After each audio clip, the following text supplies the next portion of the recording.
What's up, everyone? Welcome back to the channel. Today, we're diving deep into a piece of military hardware that completely throws the old rulebook out the window. Just picture this for a second. When someone mentions an armored vehicle packing a massive 105mm cannon, the first thing that probably pops into your head is a traditional 50 to 60-ton main battle tank. You can almost smell the thick diesel exhaust, feel the ground shake beneath your feet, and hear the massive steel tracks crushing dirt and concrete in their path, right?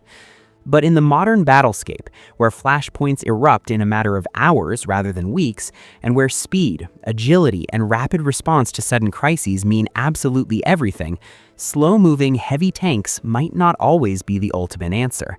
In fact, a 60-ton behemoth stuck waiting for a heavy transport train can sometimes be a massive tactical liability.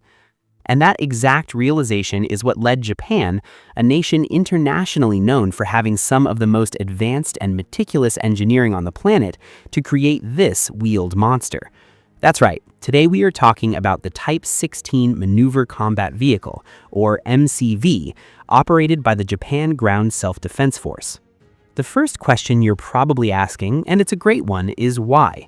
Why would a country that already possesses hundreds of world-class heavily armored main battle tanks, like the Type 90, or the absolute technological marvel that is the Type 10, pour massive amounts of money into developing a wheeled armored vehicle? If you just look at it on the surface, you might dismiss it, thinking it's just another light armored car with a gun strapped to the roof for routine peacetime patrols. But if you look deeper from a forward-thinking strategic perspective, you'll realize this is a complete 180-degree shift in Japan's military doctrine. It is a highly calculated evolution designed specifically to deal with unpredictable 21st century threats. To really understand the genius behind this machine, we need to pull out a map of Japan. Japan isn't just one big landmass. It is an incredibly long archipelago packed with dense mountains, narrow passes, and winding rural roads. But most importantly, they have a massive chain of southern islands, stretching all the way down through the Ryukyu Arc to Okinawa, sitting right on the edge of the Pacific. These scattered islands are highly vulnerable to sudden geopolitical conflicts, border incursions, or outright amphibious invasion in today's tense political climate. Think about the sheer logistical nightmare of that geography.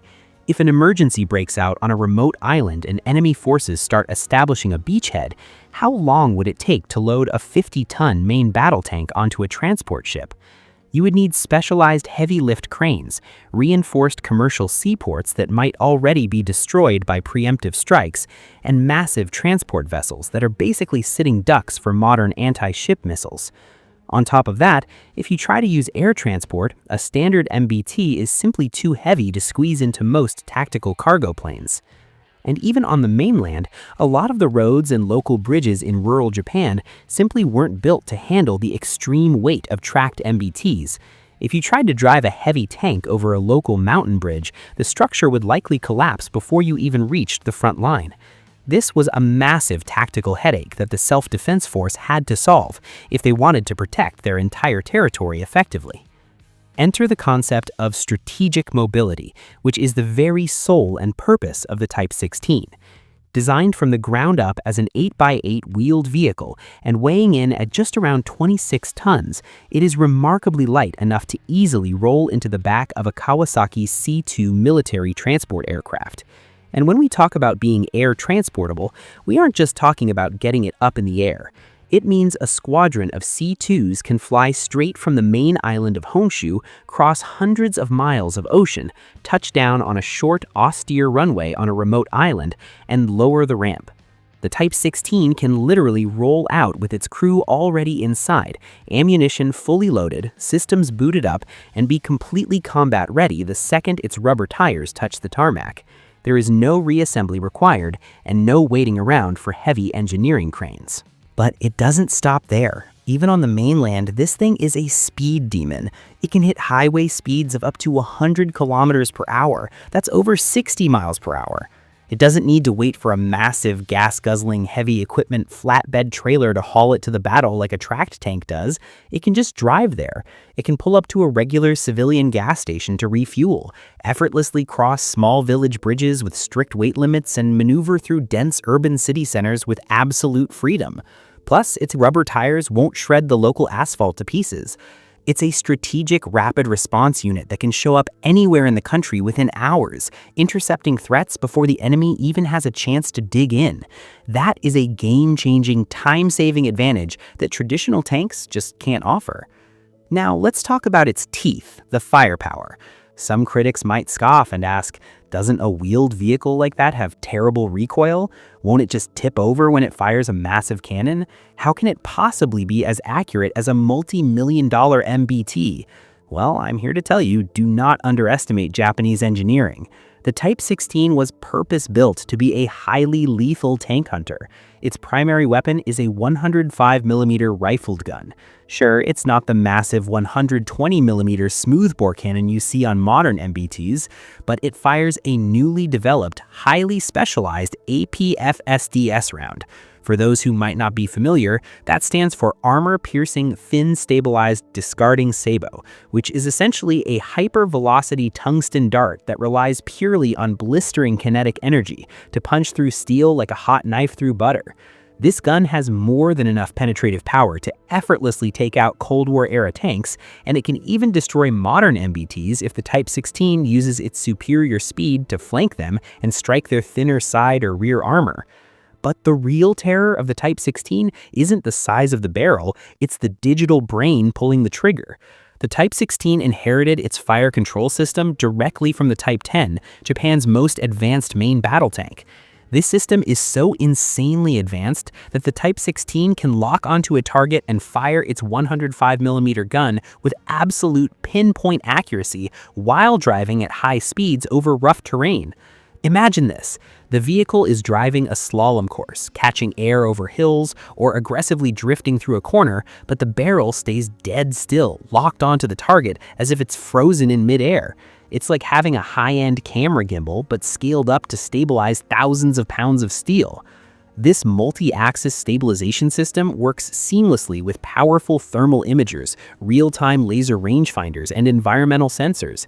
The onboard computers are constantly calculating wind speed, target distance, humidity, and the vehicle's own pitch and roll in milliseconds. It allows the vehicle to execute flawless hit-and-run tactics in any weather condition, day or night, or even straight through a thick smoke screen. The enemy might not even realize where the devastating shot came from before the Type 16 has already relocated to a new firing position. Let's be real here for a second. The armor on the Type 16 isn't thick enough to survive a direct point-blank hit from an enemy main battle tank's main gun. To keep it agile and light enough for air transport, the frontal armor was designed to stop heavy machine gun fire and 20 to 30mm autocannon rounds from infantry fighting vehicles. But that's honestly not a problem because its combat doctrine isn't about trading blows armor to armor like a heavy brawler in World War II. Instead, it relies on layers of survivability. It uses speed, agility, and highly advanced battlefield data links, working in tandem with reconnaissance drones and other friendly units to spot the enemy first. It's all about shooting first and destroying the target before the enemy even knows they're in the crosshairs. This is the core concept of modern information-first warfare. The one who has the best data, sees first, and shoots first inevitably wins. For the Type 16, the absolute best way to survive a hit is simply not being there when the enemy pulls the trigger. To give you a clearer picture and some hard data to analyze, I've put together a breakdown of the key technical specs, along with estimated procurement and operational costs converted to USD for today's global standards. Let's take a look. All right, let's walk through these details together. Starting off with the classification, this beast falls straight into the wheeled tank destroyer category. It has a total combat weight of just 26 tons, which is incredibly light considering the massive weapon system it's carrying around. It runs on a full 8x8 drive system, powered by a rugged 4-cylinder diesel engine pumping out 570 horsepower. With that kind of incredible power-to-weight ratio, it can easily cruise at 60 miles an hour on the highway and has a solid operational range of about 400 kilometers, or roughly 250 miles on a single tank of gas. That means it can cover massive stretches of the Japanese coastline without needing a dedicated fuel convoy following right behind it. Moving over to the teeth and brains of the operation, the star of the show is that 105mm rifled gun made by Japan Steel Works. This works hand in hand with an ultra-advanced fire control system, leveraging the cutting-edge thermal optics and laser rangefinders pulled directly from the Type 10 tank program. To run all of this, it relies on a classic four-man crew: commander, driver, gunner, and a human loader. You might wonder why they skipped out on a modern autoloader to save space. The simple answer is 100% mechanical reliability. When you're operating in incredibly harsh remote environments, a human loader might seem a bit old-fashioned, but a trained soldier doesn't completely break down when a single grain of sand gets into the breech mechanism. And for what you guys are probably most curious about, the budget. Based on Japan's official procurement budget, acquiring one of these sits right around 4.5 to 5 million US dollars. Meanwhile, the operational cost, factoring in fuel consumption, replacement parts, and routine maintenance, only runs about $600 to $750 an hour. Looking at these deep dive numbers, the thing that stands out to me the most is that insanely high power-to-weight ratio. That is the magic key that lets this thing launch down highways like a sports car rather than a military tractor. And from a strictly economic standpoint, picking up an advanced armored vehicle with this much firepower for under $5 million is a phenomenal investment for the JGSDF. Think about it. For the exact same budget, they can buy 2.5 of these highly mobile units for the price of one single top-tier main battle tank. Plus, the hourly operating costs of a wheeled vehicle are a fraction of what it costs to run a tracked tank. Changing out a blown rubber tire in the field is vastly faster and requires way fewer specialized tools and heavy lifting than replacing shattered, heavy steel track links. This is a brilliant way to slash long-term military spending, reduce the logistical tail, and simultaneously expand the number of units you have actively covering your territory. It's incredibly smart resource management in an era where global economies are constantly tightening their defense belts. Now, to make this analysis truly complete, let's put the Type 16 in the ring against some of its international rivals in the exact same weight class. If we look at the US, the first thing that comes to mind is the Stryker M1128 mobile gun system, which also rocked a 105mm gun. But did you know the US Army actually decided to permanently retire the Stryker MGS? The main reasons were massive reliability issues with its autoloader and its extremely tall, top-heavy profile. Sticking a massive, high-recoil cannon on top of the already tall Stryker chassis gave it a terrifyingly high center of gravity, making it incredibly prone to tipping over on uneven terrain. And when it fired the main gun off to the side, the recoil was so violent that the front of the vehicle would aggressively kick up, making accurate, rapid fire on the move a real physical struggle for the crew. Japan's Type 16 tackled this exact structural issue by designing a noticeably wider, longer, and much flatter hull from day one to push the center of gravity as close to the ground as possible. By ditching the complicated autoloader for a human crew member, they may have stepped back technologically, but they gained unmatched 100% reliability in the chaotic heat of combat. The loading system doesn't jam, and the vehicle remains incredibly stable even when firing full-power rounds. If we cross over to Europe and look at Italy, they have the brand new, highly impressive Centauro II. The Italians went all out, slapping a massive 120mm smoothbore cannon, the exact same caliber used by heavy MBTs. Without a doubt, it packs a much more devastating punch than the Type 16 and can blow right through the heaviest armor on the battlefield. But that massive firepower comes with a severe trade-off. The heavier gun requires a heavier chassis to absorb the massive recoil, causing its weight to spike up to a hefty 30 tons, and its physical footprint grew significantly. For Japan's highly specific defensive needs, a 120mm gun is honestly overkill for rapid island defense. More importantly, those extra 4 tons of dead weight would create a massive logistical nightmare for airlifting via their Kawasaki C2 cargo planes. It would drastically reduce the plane's flight range, severely complicate the load balancing, and cut into the amount of extra fuel and ammunition they could bring on that same flight. So the Type 16 sits right in the sweet spot, the absolute perfect balance between lethal firepower, strategic mobility, and Japan's highly unique geographic restrictions.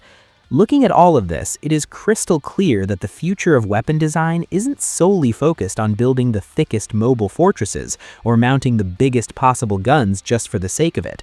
The world is rapidly transitioning into an era of mobile warfare. The ability to arrive at the flashpoint first, establish rapid data networks to track the enemy's movements, and deliver precise, sufficient firepower to neutralize the threat before they can react. These are the real deciding factors of victory on the modern battlefield. The Type 16 is the perfect embodiment of this forward-thinking vision. It might not be a tank in the traditional brute force sense of the word, but it is a highly tactical, incredibly lethal wheeled assassin. It's built to ambush, use speed to secure the tactical advantage, and completely dismantle any enemy armor that dares to cross into its territory.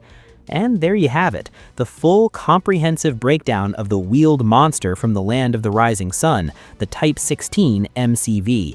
I hope you guys walked away with some fresh perspectives on how armored vehicles, logistics, and modern combat tactics are actively evolving today. If you enjoyed this deep dive analysis, don't forget to hit that like button, subscribe to the channel, and drop a comment down below. Let me know, between a heavily armored tracked MBT that can take a punch and a hyper-mobile wheeled vehicle like the Type 16 that relies on speed, which one do you think truly represents the future of ground warfare? That's all for me today. I'll see you guys in the next video.